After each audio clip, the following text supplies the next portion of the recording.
Gentlemen, today's guest, Jeff Putnam, is an entrepreneur. He's an author. He's written the book Empire Divided and The Perimeter.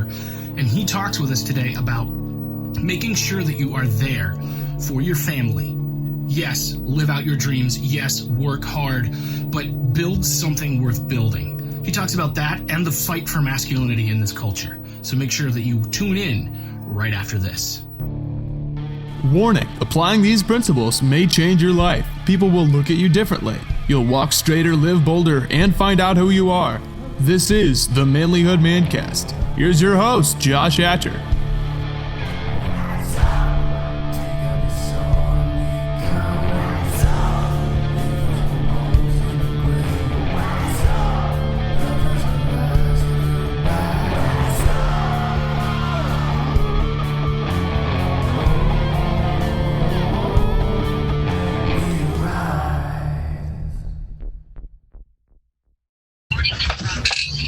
Jeff, I'm glad to have you on the show, man. It's been awesome being able to interact with you online and see the stuff you're doing, and I'm really excited about it. Why don't you tell our audience a little bit about yourself and maybe your story?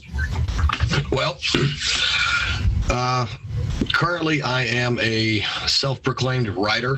I think you can call yourself a writer after you've published at least one book, so that's what I'm going to do. Married, father of 9, all with the same woman. I know that's rare. Still with her, by the way, very happily married. Just a blue-collar guy from South Carolina. Spent the majority of my younger 20s and later 20s beating my head against a brick wall, working construction jobs and manual labor jobs. And I finally worked my way up to a really nice position with a general contractor based out of San Antonio. Worked there for a few years, but kids kept coming. Don't know what caused that. And it started to put a strain on my wife and I's relationship because I was always gone, always on the road. And I said, you know what? I'll find something else.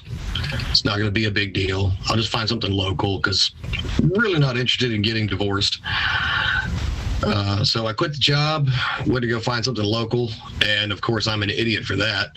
It was right around the time we were still reeling from the 2008 recession. Jobs were hard to find, housing market was all jacked up, everything's price-wise, $7 a gallon for gas out west. And the only thing I could find was like a butcher job at a grocery store down the road for $8 an hour. That was a big change in income. And it just wasn't covering it. There's nothing I could do. No other jobs I could find. And eventually it started, we got to cut off cable. We got to cut off cell phones. Cars getting repoed. Bills are getting stretched. Now we're evicted. Ended up in a hotel for 2 years where I found one of those, if you work today, get paid today labor jobs, and did that for 2 years, making $56 a day. Until my wife's sister came back from the Middle East. Her and the kids moved in with her, and I shot back out here out east. We're with the hope that jobs would be better. Turned out they were. I found a good paying job and moved my family here about 3 months later. And worked that same job, just being afraid of ever being homeless again. Poured everything into it. I spent more time working than I did anything else. Got tired of doing that because it was feel like I was going nowhere, and I couldn't stand to be one of those guys that I worked with who had been at the same factory for 30 years. Decided to go out on a limb, started a company called Rugged Legacy Grooming Supply, men's grooming company, beard balms, beard oils, things like that. And that idea came to me because I was already making them for myself because I've always had a beard and, longer hair. And I didn't like spending $20 for something at a big box store. I could just make it myself in big batches. And most of the stuff smelled pretty feminine or like a 14-year-old boy on prom night anyway. Right. So I was like, you know what, I'll just sell these. And then that kind of spiraled out of control from January 2019 when I first hopped on Twitter to go, hey, nobody has ever heard of me or knows me, but I'm going to be selling some stuff. Come look. And just started tweeting like crazy and building up an audience. And by luck or timing or a combination of both. It was right after P&G had done their whole toxic masculinity ad with Gillette. And so I was very fortunate to be able to capitalize on everyone looking for any other company than Gillette. So Rugged Legacy took off pretty well. And then through that, just what happens when you start a business, you network with people, you meet new and interesting and more successful people than you. And next thing you know, I'm coaching people on how to start their business and avoid the pitfalls that I had to struggle through, and hanging out with really cool people and authors. And like, well, I've always wanted to be a writer, so hey, let me give it a shot. And then 2 years later, here I am with a company, a coaching business, a strength program that I just released, several ebooks on side hustles and things like that, 2 published books, and a fairly successful podcast. And I don't even know how it all happened. It just kind of cascaded down out of control. But, here I am. That's awesome. So are you doing that is your full-time gig now, is writing and the Rugged Legacy? Writing, Rugged Legacy pretty much operates all on its own. I don't have anything to do with it other than own it. I have, the manufacturer, they make everything. I've got people that ship it and pack it and handle all of that end. I was able to get it successful enough where I could outsource all of that pretty early. And so all I do is own it now. That brings in some money, and then I take on business clients for coaching, book sales, and then of course ebooks and program stuff like that I'll write and sell. I like having the office 14 feet away from the bed. The commute's much better, and I'm able to spend more time with my wife and my kids and make up for a lot of time where I'd spent 6-7 days a week at the job, just afraid to ever be broke again. Yeah. So 9 kids, what's the age range of that? 22 to 6. 22 to 6. Wow. Yeah. I've got a couple been pregnant forever.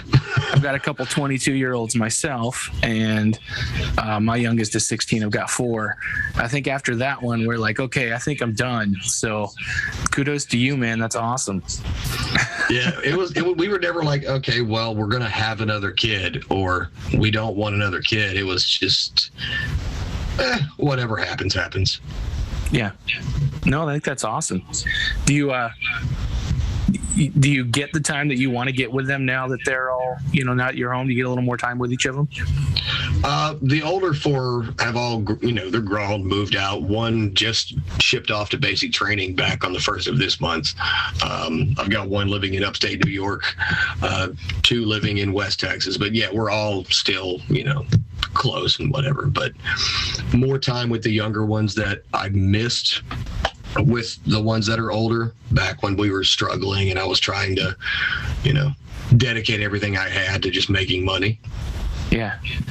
So it's a very nice change. And I can say, just from being a work at home entrepreneur, it's a whole lot better on the family life. Yeah, I imagine that the shift too from working blue collar and working with your hands and being physical to, sitting in an office, you probably, you mentioned your strength training program. That's probably something you really had to be intentional about in making that shift, right? It kind of was. My son that just shipped off to basic for Father's Day a while back, about a year, maybe a little longer than a year ago, he had said, "Dad, for Father's Day, I want to join a gym with you." And he had been working, he bought his own car and all this other. So he bought a dual membership for he and myself. And I'd been going to the gym regularly, not really knowing what I was doing, but just to go because it felt good, working out every morning before I went to work. Because it wasn't fair to my wife for me to work from 7 in the morning to 7 at night and then come home, grab gym clothes and say, all right, I'll be back in an hour. Right. So I would go from like 4 a.m. to 5 a.m. every morning. And I did that for so long when my 9 to 5, because I carried that 9 to 5 2 years into owning my business and everything. But when COVID came around back in 2020, it was the middle of it, they laid me off completely. And I was just so used to going at 4 a.m. I just kept going at 4 a.m. And so it was an intentional thing that I had to make it happen while I was working that job. And then it just became a habit after that. Yeah, that's awesome. So I was looking at your website, and I loved reading your stance on, it's kind of like your identity politics statement. I don't know. I found it interesting, and I thought it was intriguing. Thought maybe you could kind of explain some of that, how you identify, and I don't know. I found it really interesting. I think our listeners could benefit from it as well. What's your take on that? Yeah, I've got a big problem with, this modern wave of intersectionality, right? If you're white, you're probably a Republican, or you're straight, so you probably hate this other gender-oriented people, or if you're black, you're not allowed to be a Republican, or you're a sellout, or if you're a registered Republican, you certainly can't be gay, and all this just random crap that has nothing to do with one another, but it's these little boxes and that people are supposed to fit into. Here's my thing. I'm a guy, straight white male from the South. My wife is a Hispanic woman. We have a gay son. She's Catholic. I'm a pagan. There's zero identity politics going on in this house. All right. As for identity politics, we don't identify. It's just a mess, man. It's one of my biggest gripes with how everything is supposed to be fitted. Oh, well, if you like guns, you're a Trump supporter. I'm actually all for we could just turn into 50 separated states for all I would give a crap at this point. I don't buy into that whole, you look this way or you like this one thing, ergo I can identify every single other virtue or characteristic or preference that you would possibly have. It's just a problem for me. Yeah, I think it ruins a lot of good political discussions when we have to completely identify. Honestly, how many things, all those things that you listed, how many of those things really have anything to do with identity anyway? Who you are has nothing to do with who you voted for or what you like or what you believe. I think they're related sometimes, but that doesn't mean they're who you are, those things can operate within the same sphere, but it's just like when my son came out that he was gay. I said, okay, is your room clean? I don't care. And he was like, wait, you guys aren't mad? My wife and I were like, no, we actually kind of figured you were, we just wait on you to figure it out. But I told him, I said, I don't care what you put in your mouth as long as it's not meth. Go clean your room and make sure you take the trash out. I don't give a crap. But yeah, I had a problem with family because my family looks at me as, oh, well, you're this, strong white macho guy and your son is gay. So my son can probably kick your tail. There's this weird thing that sexual orientation or who you vote for or, what amendments you like and don't has anything to do with the content of your character. Like your sexuality, your politics are the least important things about who you are. Like they have absolutely nothing to do with who you are. And trying to fit everybody into these neat little boxes when it's just not possible. That's, like I said, that's one of the main things that why we are in society where we are now, where no one can have a conversation, and why I wrote the book Empire Divided. We're completely divided. There's no such thing as a United States. There's America, and then there's all the little tribes that make it up that are supposed to be united behind one flag, but that flag doesn't even mean the same thing to everyone, much less what they all believe in themselves. Right. It's not how we imagined it to be, right? It's not what we would want. I almost think that division might be intentional too. I mean, I think it's fueled because if we're divided, then, somebody gets what they want. Yeah, you're manageable, right? Yeah. So what do you think as we look at what those tribes are? Do you think we should lean into that? Do you think we should, what does that look like for you? How do we solve that problem? I don't view tribalism as a problem unless it is based on geographical proximity, race, ethnicity, sexual orientation, creed. If your tribe is based only on those things, don't get me wrong, I'm not going to tell you how to run your tribe, right? For example, you look at Israel, that's a tribe right there, right? The Jewish peoples are a very tribal people for the most part. The ones that are very devout, like the Hasidic Jews, for example, they're very tribal, and they won't allow you to marry outside their faith and culture and all this other. Okay, cool. That's your tribe. You do you. But what we've seen, especially within the last, I want to say 10, 15 years, has been an uptick on ideological based tribes. And that's where you get, your gay Republicans, your Southern white, race haters, or whatever you want to call them. And they're like, well, you're supposed to be this because you're this color or this orientation or this wherever you live. You're supposed to fit into this stereotypical box. When tribes now, because of how interconnected we are as a people, they're based on values and ideologies. I'm a member of a tribe called the Fraternity of Excellence. And we are made up of everybody from outlaws to government agents of every sexual, I'm not joking, from every sexual orientation, country, creed. I've got people that I call brother because we have the same core values, and they're in Pakistan right now.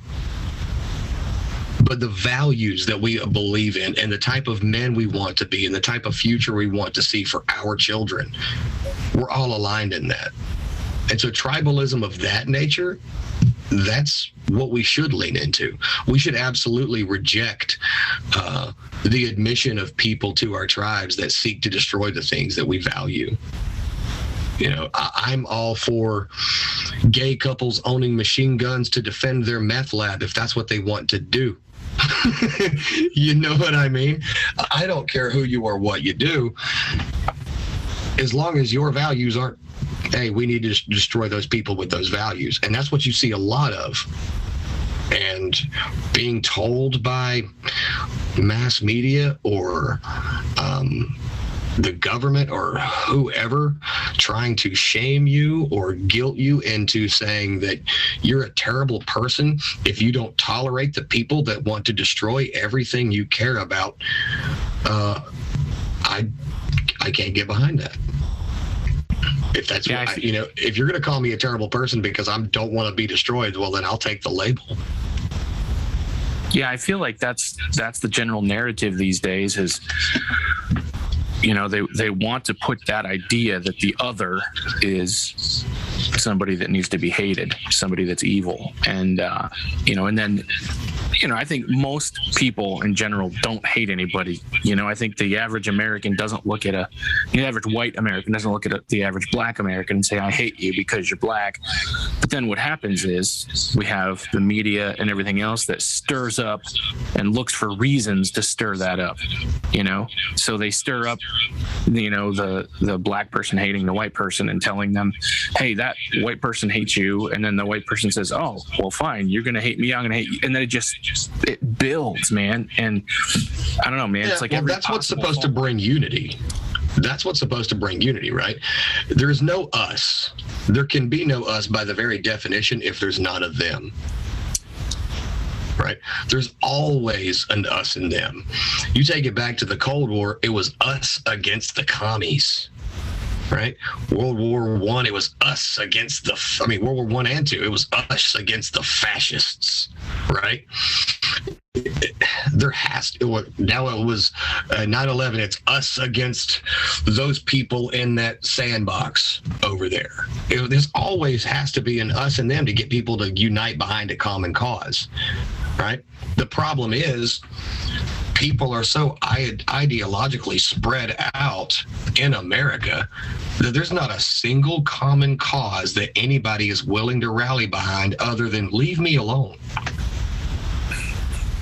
That's the only thing that you can get to unite people, but leave me alone isn't unification. It's division even further. And so that's why you see with, like you said, it's kind of the agenda. And I don't like using that word because it makes me feel like I need a tinfoil hat. But right. We need you to hate these people because they hate you. Well, who said they hate me? We did. Okay, you're on TV, I guess. And it falls into that. And like I said, we are a divided people. America is an empire. It is a confederacy of multiple tribes brought together, just like the Iroquois Indians were. The Iroquois wasn't a tribe. It was a confederacy of multiple tribes that said, yeah, we could probably all live together. It's very much the same. And the problem is, just like the Iroquois, some of those tribal differences started to expand and exacerbate problems towards it. This ain't gonna work. This ain't gonna work. Now I don't like these other people, so we're just gonna leave the tribe. We're gonna leave the Confederacy. We're our tribe. You're still not one of us. And that's what's happened, in modern American society, hell, modern global society. You have a different political belief. Well, I can't associate with you. You like firearms? I can't associate with you. You want a vaccine? You got a vaccine? I can't associate with you. That's ridiculous. But that's human nature. We strive to have an us against them biologically and subconsciously. Right? If there's no us and them, then there's nothing for us to work towards making stronger or making better. And until we have an intergalactic enemy, nobody on this planet is going to be unified with everyone else. That's I'm not, and I hate that because it sounds goofy, right? But unless we had E.T., coming down going, I'm gonna kill y'all, the planet's still not going to be unified. And even then, there's going to be that one dude going, well, maybe we deserved it. And well, fine, you're one of them now. And it's just further division. And it's because of those petty little things that people get hung up on that the core values that really matter are overlooked, which is why you were talking earlier, you can't have a decent political discussion, right? Well, you have an R in front of your name or a D in front of your name. So even though you and I agree on this, I'll never admit to it because you have that R or you have that D. Who cares, But that's where it is. It kind of brings us to the next book that you wrote, the perimeter and the concept there. My picture in my head that I can imagine is, actually, I'm going to say probably about 2016 when that election started and everybody just started getting all hyped up. It was just too much, and I remember kind of complaining about why are we so divided? And I have this crazy hippie friend who said, man, you just got to plant your garden and love your family and take care of your neighbors.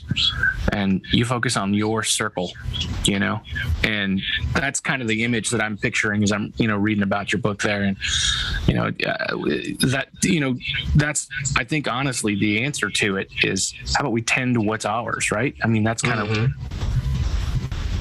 that idea of individual sovereignty. Yeah. I'm friends with Jack Donovan, and he wrote The Way of Man, Becoming a Barbarian, A More Complete Beast. And more recently, he wrote one called A Fire in the Dark. And I had him on my show to discuss the book. And one of the things that we covered was in that book, he created a new myth. And mythology has always been one of those things that has drawn mankind in, right? Some supernatural divine thing that kind of explains what things are, right? And so the myth of the first men is that you have these group of men that came from somewhere, and for whatever reason they can't go back, right? They can't go back. So where they are, just roaming in these wilds, in the rugged wilderness out beyond the pale, as it were, they have to create a new world for themselves because they can't go back to the old one. The reason why is not important. The first thing they always do as darkness starts falling in is they build a fire. Now that fire lights up that darkness and brings all of the chaos of the darkness to order. Everything within that ring of fire, which is what you see on the cover of my book, The Perimeter, is brought to order. It's illuminated, and it's everything within that perimeter of light is now controlled by these men, these first men. That is their perimeter. In the night, beasts and other forces of chaos and darkness and destruction will approach that perimeter. And it's their job to defend it and to defend that fire that gives them light, gives them security, gives them warmth, gives them a home. And that's very much the same thing. They have to worry about themselves and secure the perimeter and defend it against all the trash that's out there. Just like you said your hippie friend said, love your family, take care of your neighbors, take care of your community, plant your garden. Don't worry about what everybody else is doing. But you also have to be vigilant and not let them come within your circle. Because not everybody who wants to come within your circle is going to be welcome or even amicable. Some of them want to destroy you. And that gave me the idea for the book, The Perimeter, which is a follow-up to Empire Divided. Now, there's another case for it, though, that a lot of people tend to get stuck on. On social media, we have these echo chambers and these little circles where everybody within our perimeter, they all agree with each other fundamentally. And that's great. It's a great way to build a community. It's a great way to have that sovereignty within a tribe of people, right? We all agree this. We'll live our way. We don't need everybody else. Problem is those forces of darkness, that evil, that chaos, that unknown that exists just beyond that perimeter is still there, and it's still looking for weak spots around your perimeter. Now, you can have a tribe of a small tribe of 10 to 15 people, but eventually, if you want that tribe to survive, that tribe has to grow, which means people are having babies. New members are being sought out and brought in. Well, that only works to a certain point before you have to expand that perimeter. Because you can't be all piled up in that same little circle of light. You're going to have to expand that perimeter and build bigger fires and build new fires. The only way to do that is you're going to have to venture out into the darkness, and you're going to have to conquer some of that chaos and bring it all to order, which is the calling of all men since the dawn of time to begin with. That's what we do. We bring chaos to order. So it's not enough for good men to sit back and go, I can't see it from my front porch, so it's not my problem. You can do that with a whole lot of stuff, but you can't do that to the stuff that's happening right outside your door.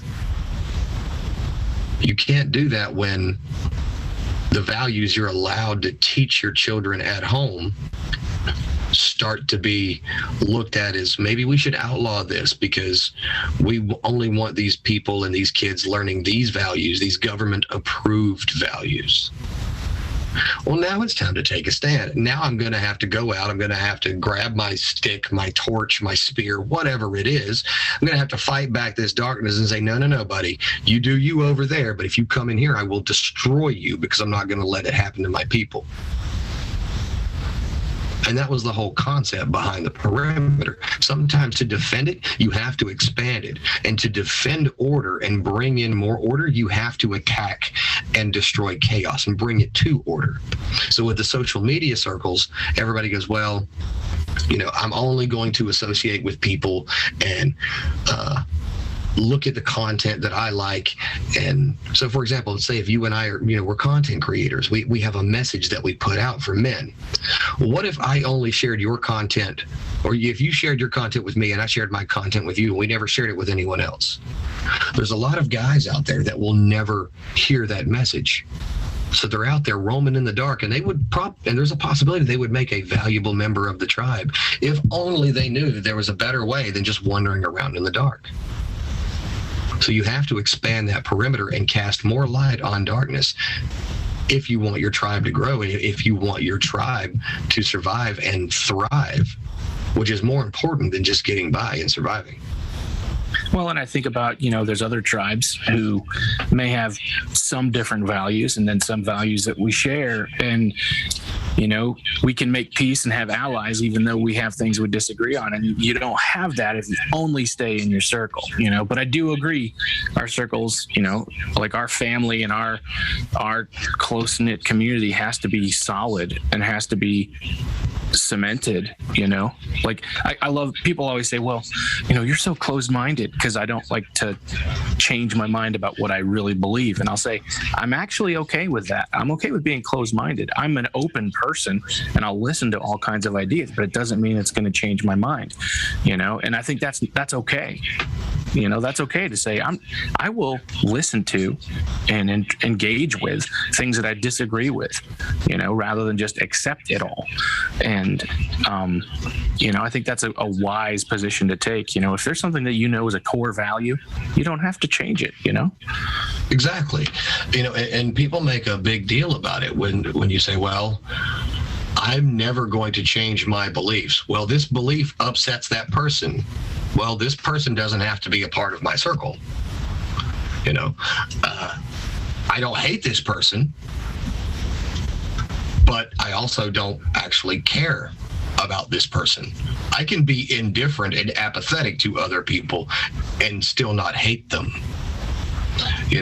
That's one of the other things that I talked about in the book. We're supposed to pretend and make a theatrical display of emotion and virtue of how much we care about people we've never heard of in a place we've never gone to. And we've been doing that forever. Oh, we can't let these random click, click, and tick, tick tribes over here be murdered by this other click, click, and tick, tick tribe. America must do something because justice. I don't know these people. I don't care if they kill each other. They're not my problem. And that sounds bad to say, but you know what? That's not my people. That's not my tribe. Now, if people on my street start doing that, okay, maybe we need to do something. But if it's happening somewhere that I'll never go with people I'll never meet, I don't have to care. But saying that is a very radical thing, and they go, oh, you're a horrible, heartless monster, or you lack empathy. I don't lack empathy. I just don't misplace my empathy.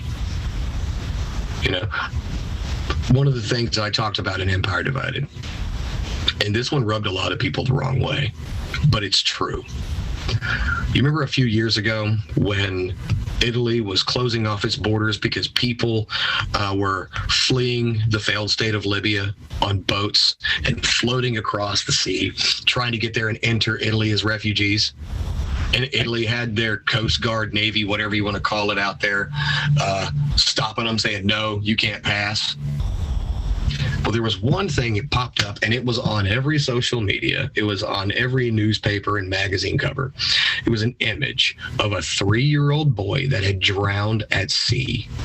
because they were all on a boat coming from Libya. The sea got choppy, people fell over, and some people died.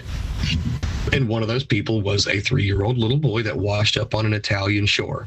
And the image was of him. I think it was some red shorts, a blue shirt, and he was face down in the sand. I don't care about that kid. Can I empathize with that kid's father and his people? Sure, because if I was in their position, it would suck. But somehow, people here in this country took it upon themselves to say, well, we must all now hate every Italian for not letting these people into their country. That's their country. They do what they want with their people and their tribe. If you truly stuck by that philosophy, you're not going to mind me showing up to your house and saying, I need something to eat. You don't know me from Adam. You've never met me. Let me come on in, sit at your table, and sit on your couch, eat your food, and hang out with your family. You don't want that. It's tough because, part of me thinks, and I don't mean this to be judgmental towards the Libyans who are in a tough situation, right? Like, we know 100%. That's a horrible situation, but maybe it's because we're Americans and we're born out of rebellion, right? Like, the reason we exist is because we're like, you oppress me, don't tread on me, bro. That's who we are. Mm-hmm. And so we see, part of me, and maybe I'm wrong, but part of me sees, why are you running away from your country instead of fighting to fix it? And I don't mean that in a judgmental way or a harsh way. And I don't understand the situation there. I'm not there, so I don't know. And it might be worse than, but that's the way that I see it, where it's like, if you're, when I see all these refugees leaving Syria and, sure, send the women and kids to where they can be safe. You do what you got to do, but men, step up and fight and turn your country back around, but that's because as an American, that's the mindset where it's inbred. That's our culture, right? They say America doesn't have a culture, but our culture is, and I don't know if I swear on the podcast, but it's F you make me. That's American culture, right? Right.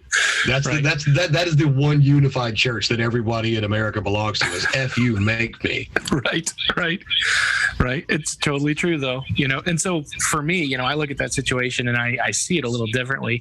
And at the same time, I have empathy. I feel bad for that kid. And, I wish there was some better options for them, that they didn't have to it's like these people coming over the border from Mexico right now, it's like, that's horrible. I feel really bad that you're having to come from South America and you're risking your life to try to find freedom. Like, I'd love to see a plan and a way that you could do this, without dropping your kids off and then leaving them. Something's not right. Exactly. But don't get mad at me because I say, well, I'm not feeding you. Right. You have that right to say that, Yeah. But that's where we're at. Well, you're not going to be empathetic to these people. Oh, I'm empathetic. I mean, believe me, I've been friggin' homeless. I will be empathetic with people that don't have a place to go or are worried about whether they can feed their kids or not. I've been there.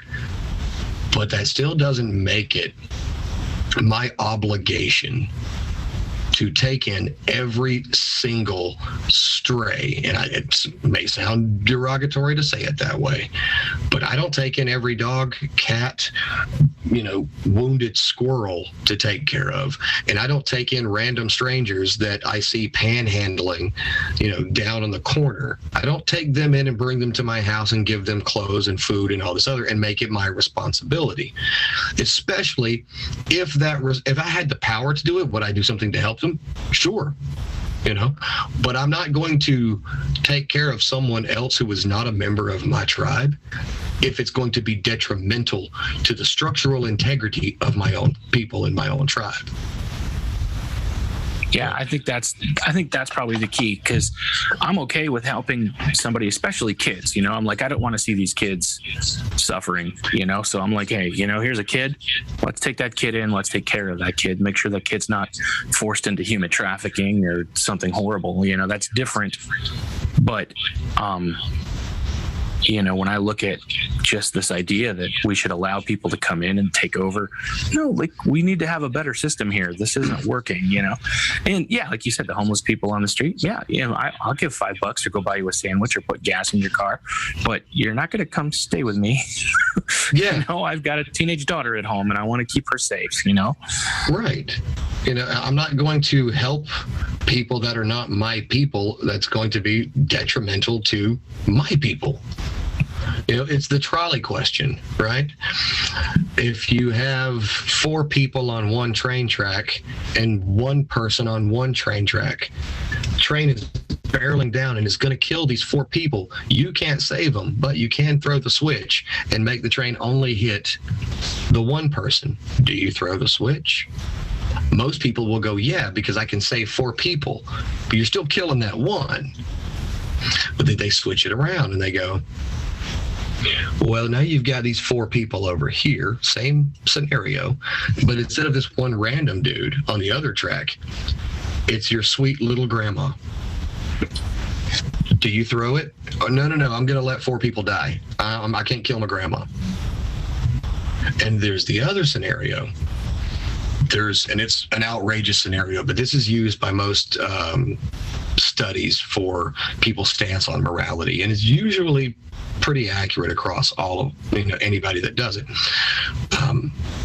There's a huge fat guy, and he's sitting on a trestle above the tracks.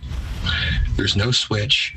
The train is barreling down, and it's going to hit 50 people and kill them all instantly, and they're all right there.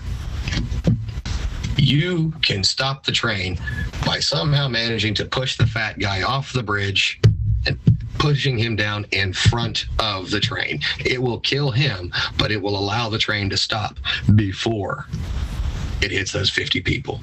Most people will, I couldn't push that guy off the bridge, because that's like taking an active part in taking someone's life. That's literally me pushing them to their death, right? On all 3 of those scenarios, I go, depends on if I like them or not. If I like that 1 more than I like those 4, that 1's getting saved. If I like those 4 more than I like grandma's not going to make it. It depends on, does grandma have this view in life philosophy where me and my family are somehow just disgusting, dirty people to her because I allow, or allow, like it's something you could allow anyway, just because my son is gay and I don't have a problem with it? Well, grandma can get hit by the train. And I don't think there's a right or wrong way to answer this question, but different people will have these different perspectives on morality. And because whether you like it or not, morality is subjective. Most people don't like to say it is, because it's one of those things, well, that's immoral. Well, not to me, it isn't. But nobody likes to hear that their morality differs from someone else's, but that really is the case, and that's kind of what it all starts with the identity politics. I think this one choice is immoral, so if you don't check off all of these boxes and abide by all of these rules, well then, because of my standard of morality, you are immoral. And I can't have immoral people around me. I can't allow immorality to infiltrate my people. But that's what it all comes down to. Yeah, that's subjectivity. And, I do think there's some things that are universal. And at the same time, there are times when even those universal things can be pushed to the test. Like if somebody comes to your, lying is wrong. But if somebody comes to your door and says, where's your wife? And you know where your wife is, but if you tell them they're going to kill her, it's okay to lie. Sometimes there's a place and a time where that subjectivity comes into place, Yeah. And it's just this ridiculous thing of we're expected to, like I said before, put on this theatrical display that we are all one people. We've never been one people. We don't even have the capacity as humans to go past having 150 relationships that are on some level meaningful. And that's the Dunbar number. You go any further past that, it's people on the back end start falling off. We've only got a capacity to care about so many people. This is how we're made. This is our nature. And people say, well, you have to evolve and be more. That's not what we're saying. We're saying we don't have the actual capacity, and neither do you, no matter how much you say you do. The woman on TV that they told, and they put her story on there that she was raped. That's terrible. And I think if you're a rapist, you should just be eradicated.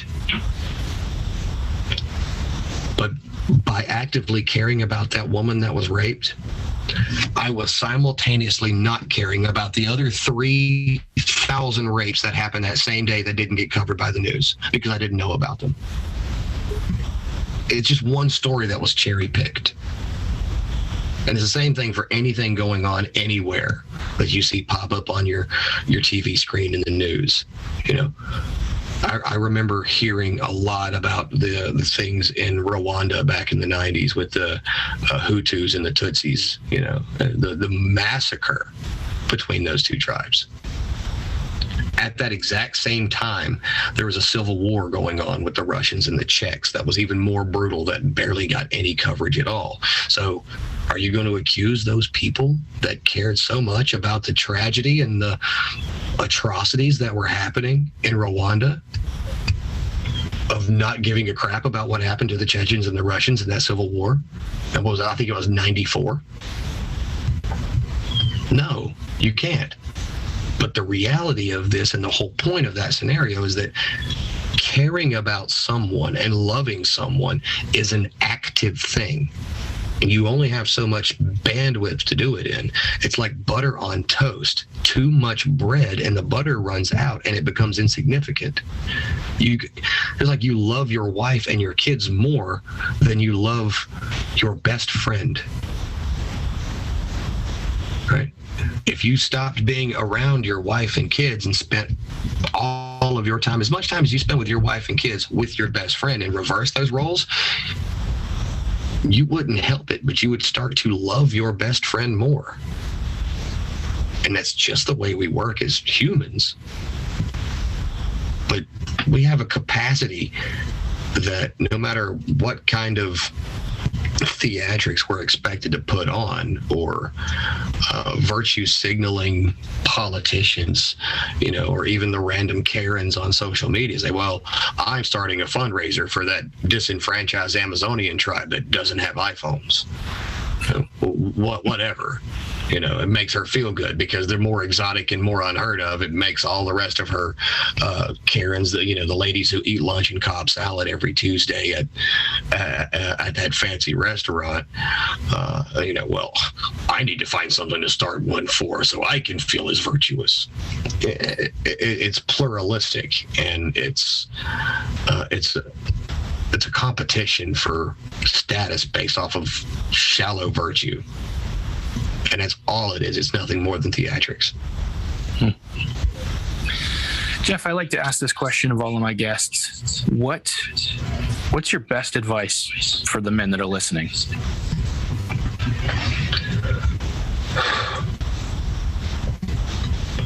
It's sexy to be the lone wolf, right? That's what we're told. The John McClane, taking down Nakatomi Plaza by himself. The John Wick, or that whatever, that lone, somehow damaged anti-hero who don't need nobody. You're still a human, and you're a eusocial creature by the very basis of your DNA. You are meant to be a part of a tribe. Your tribe can be 4 people. Was it like the movie Young Guns? He says, you get yourself 4 or 5 good pals and you got a tribe. And there's nothing stronger than that. But you need a group of men that share your values and the same kind of drive for whatever it is you want to do as far as improving, making your community or families or whatever it is better. You need to find people that share in those same values and connect with them and build meaningful relationships with them. Because that's the problem with most men today, is they're too isolated from the brotherhood and camaraderie that comes with having somebody to say that that's actually my best friend, and it's not just the guy I work with. Because if you didn't work there, you wouldn't be his friend anymore. You wouldn't hang out anymore if you stopped working at that place. You need brotherhood. Stop thinking you can do everything alone, because you need to be able to stand on your own, but you're half living. You're a shell, and you're sitting there on the couch watching these competitive team sports, and you're living vicariously through them, and you stand up and you go, we did it, we won. It's because you have this need to belong to it, and you didn't even realize it. Find a group of like-minded men, or create one. If there's not one, create one. And start at least a group of guys, because men need other men to talk to interact with, to engage with in meaningful things and bullcrap things. We need to go and blow stuff up and throw rocks off the bridge as much as we need to sit down and say, man, my wife is getting on my nerves. What do you do when your wife does X? Or, hey man, you've got kids. I am terrified. My wife is getting ready to have our first. You need a group of hey guys, I don't really know who else to tell this to, but I'm addicted to porn. I can't stop, and now I can't get it up with my wife. What the hell do I do? You guys have the same problem? Help me. You can't say that to your wife, babe, I can't get it up for you tonight, not because I'm tired, but because I've been watching, college co-eds do Dallas or whatever. You need brothers. But there's no bond stronger than a group of brothers, whether it's by genetics or just by spiritual brothers, men that connect on a level. You've all met, everybody who's listening to this has met that one dude. You're like, I would fight tigers with toothpicks with this guy by my side. You need that, and you're not able to just say, well, I'm married. I've got 9 kids and a wife, and last year I flew to Florida to hang out with 50 dudes. Okay? Make it a priority, because you're not being the man that you can be for your kids or for your wife or even for yourself if you're trying to do everything solo and you don't have a group of other men to connect with. Because one thing about improving, it's that if it's measured, it will improve. You measure your weight loss, you'll get better at weight loss. Well, the only thing men can measure themselves against is other men. You need those examples, and what the bullcrap you see on TV is not it. You need to be able to compare yourself and engage with other men living real lives just like you, and your shortcomings will be something that they can help you with, and their shortcomings will be something you can help them with, and you build each other up together, because it's a rising tide, and that raises all ships. So seek brotherhood, build a tribe, find people that are like-minded and sharing your values that you would be willing to go to war with if you had to, because you need that. Every man does. Jeff, that's some fantastic advice, and I know that's honestly, dude, I'll agree with it wholeheartedly, man. That's what's made the difference in my life, is having those guys. I've got a group of guys in my own life that are like that. I know I could say anything to, and if I didn't have it, man, there's no way. And when I pull away, when stuff gets hard and you start to self-isolate, those moments, dude, that's when I'm at my worst. So 100% I agree with you there, man. So, dude, I really appreciate you being on the show today. Why don't you tell our listeners the best way, if they want to follow what you're doing, pay attention to the stuff you're creating, how can they get in touch with you? What's the best way? Easiest way, you go to my website. It's jeffputnamauthor.com. On there, you'll have little social bar links where you could connect with me on Twitter. It's at rugged_legacy, or Instagram. It's also there as well. The same handle, at rugged_legacy. Links to my books are on there. Links to the YouTube show and the podcast episodes are all on there. Other than that, unless you move to upstate South Carolina, I don't think there's a better way to connect with me. Awesome. Well, if you are in upstate South Carolina, give this guy a call, right? Yeah, man. Awesome. I'm always down to go do, ice baths and throwing axes. Let's do it. Awesome. Hey, man, I really appreciate you being on the show today, man. Thank you. Hey, I appreciate you having me on, man. Hey, if you appreciate Jeff's insights, please make sure you go follow him on Twitter at Rugged Legacy. You can check out his grooming supplies and his book, Empire Divided and The Perimeter. You can get those on Amazon right now. So please, let's support Jeff and what he's doing. You'll also make sure that you can support us here at Manlihood. So if you go to manlihood.com/store, you can get some of our Manlihood gear that we've got. You can also see more of what we're doing at Manlihood with the Manlihood Man Cave, which is our private Facebook group where you can level up as a man, be connected with a tribe of brothers who want to see you grow, who will encourage you, help you solve your problems. We build each other up in the Manlihood Man Cave, so I highly encourage that you check it out. Thank you again for tuning into this podcast. I love you guys. I care about you, and I'll see you next time. If you want to be a better man, check out our website, manlihood.com, for blogs, videos, and more from our Manlihood team. Man, you can also join our private Facebook group, Manlihood Man Cave, where you can meet up with a band of brothers who will challenge you and help you on your journey of manhood. This episode is produced by Hatcher Media for manlihood.com. Be sure to subscribe and leave us a review on iTunes, YouTube, or wherever you're listening to the show. Tune in again for more of the Manlihood ManCast.